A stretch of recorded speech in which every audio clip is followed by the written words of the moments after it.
Bienvenue sur la chaîne de Azriel TV9. Abonnez-vous massivement à la chaîne YouTube. N'oubliez pas de cliquer sur la cloche de notification pour être alerté de toutes nos vidéos. J'espère que vous allez tous bien. Bienvenue sur la chaîne de Azriel TV9. Avant de commencer la vidéo, n'oubliez pas de vous abonner, de commenter, de partager et de liker. Donc voilà, je suis contente de vous retrouver une fois de plus pour cette nouvelle vidéo. Comme tous les jeudis, voilà, on essaie d'être un peu constant, de sortir tous les jeudis une nouvelle vidéo. Donc voilà, merci à vous, merci aux abonnés, merci de regarder les vidéos jusqu'à la fin, merci de commenter, de partager et de liker. Merci à vous.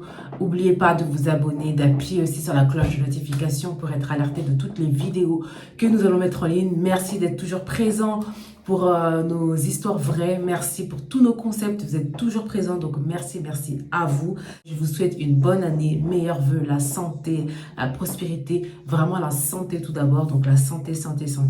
Et que Dieu vous bénisse et vous protège tout le long de cette nouvelle année et de votre vie. Donc, voilà. Sans plus tarder, je vais balancer les 3 services.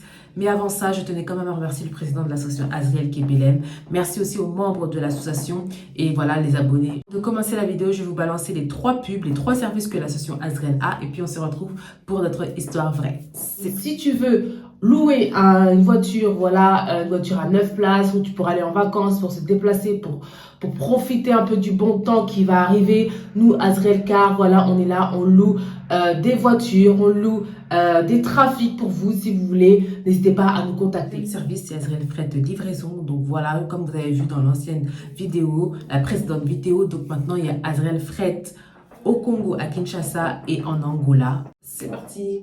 Azriel Service de Fret pour l'envoi de vos colis au Congo, Kinshasa et bientôt partout dans le monde. Vous pouvez nous faire confiance pour vos colis qui seront en bon état, bien sécurisés et arriveront à bon port. Donc, Bobanga Teba, colis Nabino et Kozala entre de bonnes mains avec Azriel Service Fret.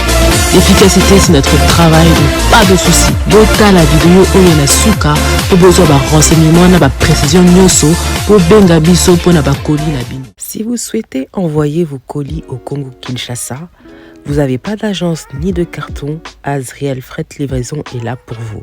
On a des cartons de toutes les dimensions disponibles, donc n'hésitez pas à nous contacter. Donc voilà, direction Congo Kinshasa, on a 2 points relais qui se situent à Kinshasa pour récupérer vos colis, c'est Njili et Kasavubu. Donc n'hésitez pas à nous contacter, on va vous laisser notre numéro de téléphone. Le délai de vos colis pour que ça arrive au Congo Kinshasa, c'est entre 3 semaines et 1 mois. Donc par voie maritime, c'est-à-dire par bateau. Donc voilà, c'est très rapide, très professionnel, très sécurisé. Donc n'hésitez surtout pas à nous contacter. Merci. Maintenant, il y a Azriel Fret Livraison en Angola. Donc on a un point relais en Angola, c'est au marché de Kinkolo. Donc voilà, quartier Kinkolo, point relais marché de Kinkolo, tout près du collège Alfonso. Donc voilà, le 3e service, c'est Azriel Kid Secret. Azriel Kid Secret, je vous balance la pub et nous on se retrouve juste après pour notre histoire vraie. Si tu es intéressé par nos produits, n'hésite pas à nous contacter. Donc là, voici nos perles détox. Ça nettoie toute infection, toute bactérie et ça te détoxifie le ioni. Attention, insensible, regardez à quoi le résultat quand vous enlevez votre perle détoxifiante. Et aussi, on a les plantes naturelles. On appelle le soda vapeur. Ça permet d'équilibrer les hormones et le pH. Ça améliore la fertilité. Ça diminue les sécheresses vaginales et ça apaise les crampes menstruelles. Ça te détoxifie, ça te purifie de l'intérieur. Et voici notre 3e produit, les capsules Queen Ioni. Donc ça, c'est le best-seller. Si tu as des pertes malodorantes, des pertes vaginales, tu as des bactéries, des démangeaisons, des irritations, voilà, c'est pour toi une cure de 7 jours et que tu verras, après les capsules, tu n'auras plus rien. Donc n'hésite pas à passer commande si tu es intéressé par nos produits. Bye. Voilà, c'était nos 3 services service. Donc voilà, comme d'habitude, n'hésitez pas à nous contacter. Sans plus tarder, je vais commencer l'histoire vraie. Donc on va parler de Steve Jobs. Oui, il y a beaucoup de personnes qui ne le connaissent pas, qui ne le connaissaient pas et qui ne le connaissent pas, comme moi, la personne qui a fondé l'iPhone Apple. Franchement, même moi j'ai un Apple. Franchement, même moi j'ai un iPhone. Je filme même avec un iPhone, mais je ne savais même pas c'est qui l'avait créé. Je ne savais même pas qui était à l'origine de cette invention, mais voilà, spectaculaire parce que vraiment je filme avec mon téléphone, mon iPhone, et vraiment à l'époque, qui aurait cru qu'on pouvait filmer avec un téléphone aussi d'une bonne qualité, tu vois. Donc sans plus tarder, assez de bavardage, je vais vous lancer l'histoire de Steve Jobs, le fondateur de Apple. C'est parti sur l'histoire vraie, c'est parti.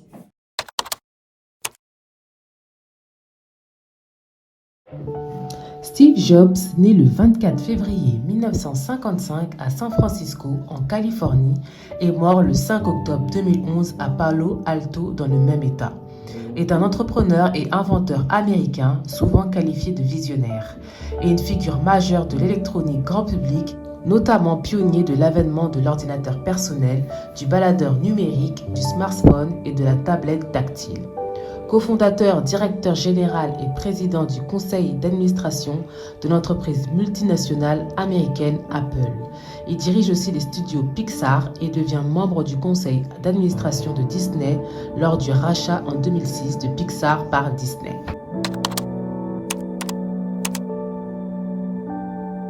Stephen Paul Jobs naît le 24 février 1955 à San Francisco, en Californie, d'un père d'origine syrienne étudiant en sciences politiques et de Johann Carol Schiebel, américaine d'origine suisse. Ils ne sont à l'époque pas mariés. Alors que Johann est enceinte, le père de Johann menace de la déshériter si elle épouse John Daly, car il est non catholique, ce qui l'amène à consulter un avocat de San Francisco pour trouver une famille adoptive à l'enfant. Le nouveau-né est alors adopté par Paul Reinhold Jobs et son épouse Clara, née Agopian d'origine arménienne. Adulte, lorsqu'il est interrogé à propos de ses parents adoptifs, Jobs répond que Paul et Clara Jobs sont ses parents. Dans sa biographie autorisée, il déclare que ce sont ses parents à 1000%. Quant à ses parents biologiques, ils se marient en 1955 et ont un second enfant, Mona Simpson, en 1957, puis divorcent en 1962. Jobs entame sa scolarité à Monta Loma Elementary à Mountain View, puis intègre la toute proche Crittenden Middle School, mais à la suite de problèmes scolaires, il lance un ultimatum à ses parents. Soit il le faut changer d'établissement, soit il arrête l'école. La famille déménage alors 5 km plus au sud, au 2066 Chris Drive à Los Altos, ce qui permet à Steve de poursuivre son cursus scolaire à la Cupertino Middle School, puis à la Homestead High School à Cupertino.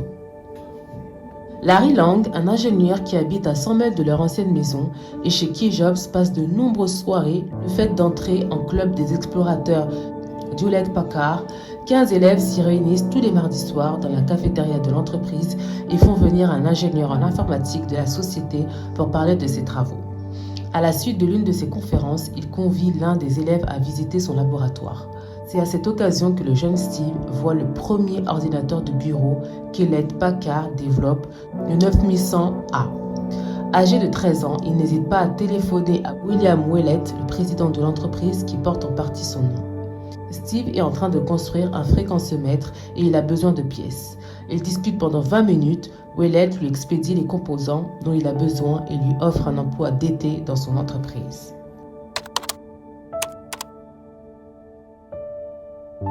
Après avoir passé 18 mois au Reed College, Jobs revient chez ses parents à Los Altos en 1974 pour se trouver un emploi. Le hippie négligé qu'il est se présente chez Atari, firme en vogue à l'époque, avec la ferme intention d'y obtenir un emploi. Il s'attire les faveurs de son patron Nolan Bushnell, qui l'embauche comme technicien, mais pas celle de nombreux employés, du fait notamment de sa forte odeur. Il estime en effet que son régime alimentaire végétarien strict et tout à fait personnel lui permet d'éviter la production de mucus et de toute odeur corporelle et ne se lave donc pas. Il se retrouve donc à devoir travailler pendant le service de nuit. Pendant son séjour chez Atari, il rencontre entre autres le dessinateur industriel Ronald Wayne avec qui il devient ami.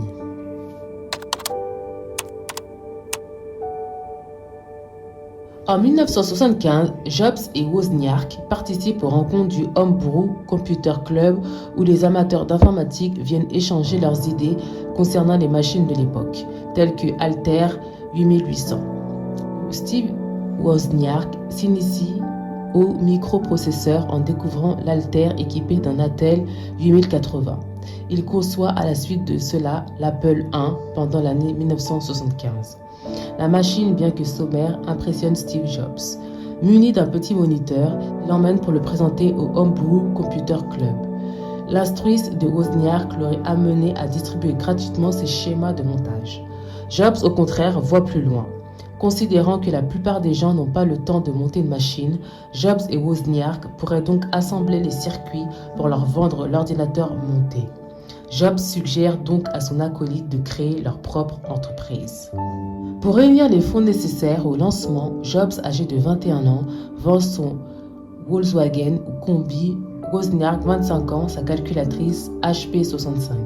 L'acte de la fondation d'Apple est signé le 1er avril 1976 par Steve Jobs, Steve Wozniak et Ronald Wayne.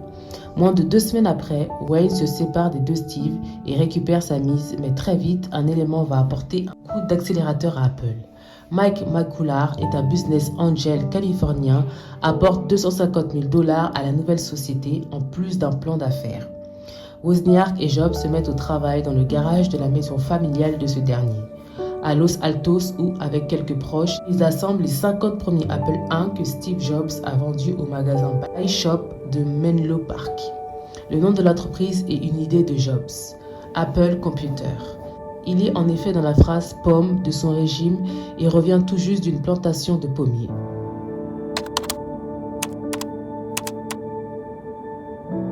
En 1986, Steve Jobs rachète la division graphisme par ordinateur de Lucasfilm, le Graphics Group qui sera renommé Pixar. Il débourse $10 millions dont la moitié est versée au capital de la nouvelle société. L'entreprise est basée au studio Kerner de George Lucas à San Rafael avant de s'installer à Emerville. Jobs investit environ $50 millions à perte dans cette société qui traverse plusieurs années sans aucune rentabilité. Ses principales activités sont de développer et fournir du matériel numérique de conception graphique haut de gamme et de vendre en petite quantité l'ordinateur Pixar Image, notamment au secteur de la médecine.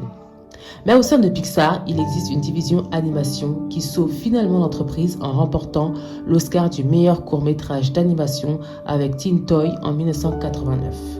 Par la suite, le studio décroche un contrat avec le studio Walt Disney Pictures pour réaliser une série de longs métrages d'animation par ordinateur, Disney assurant le financement de la distribution.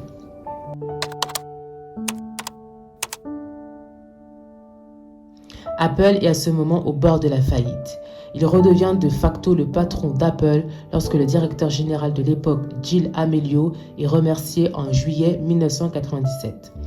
Jobs est officiellement nommé directeur général par intérim au mois de septembre. À cette époque, il est surnommé IPDG, équipe qui s'inspire de la lettre I comme marque de fabrique désignant les produits à venir.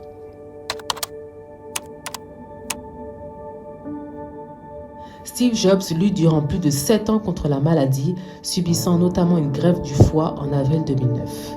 Au fil des années, la santé florissante de son entreprise contraste avec son apparence de plus en plus frêle. Le 17 janvier 2011, il prend un nouveau congé pour une durée indéterminée, qui se révélera être le dernier. Le 24 août 2011, le monde entier apprend qu'il démissionne de son poste de directeur général d'Apple, annonçant dans une lettre adressée à tous ses collaborateurs qu'il souhaite que Tim Cook prenne définitivement sa place et qu'il restera président du conseil d'administration afin de pouvoir continuer à superviser les activités de la marque qu'il a fondée. Quelques heures après cette annonce, les actions boursières de la société chutent de 5%.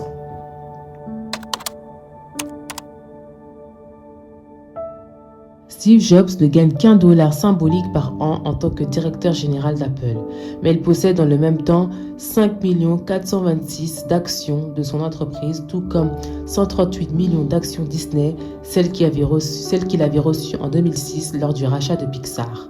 Il plaisante en expliquant que son dollar annuel de revenu est divisé en 50 cents pour participer aux réunions et 50 cents basés par la performance. En plus de son salaire, il obtient de la part d'Apple le remboursement de ses frais de transport, mais aussi un Jet Gulfstream V en tant que bonus. En 2011, Forbes estime sa fortune personnelle à 7 milliards de dollars, faisant de lui la 39e plus grande fortune américaine.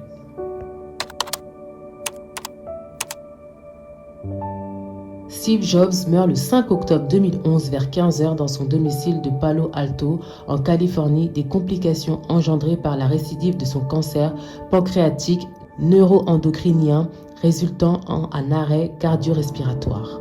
L'annonce de sa mort est faite par Apple sous la forme d'un communiqué de presse. Sa famille déclare dans un communiqué distinct « Steve est mort en paix, aujourd'hui entouré de sa famille ».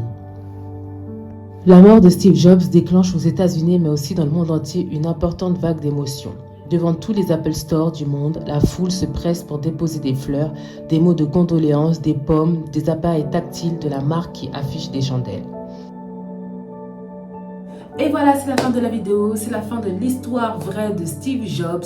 Donc voilà, j'espère que ça vous a intéressé. Maintenant, vous savez qui a créé l'Apple, qui a créé l'iPhone, qui a créé les MacBooks, qui a créé, voilà.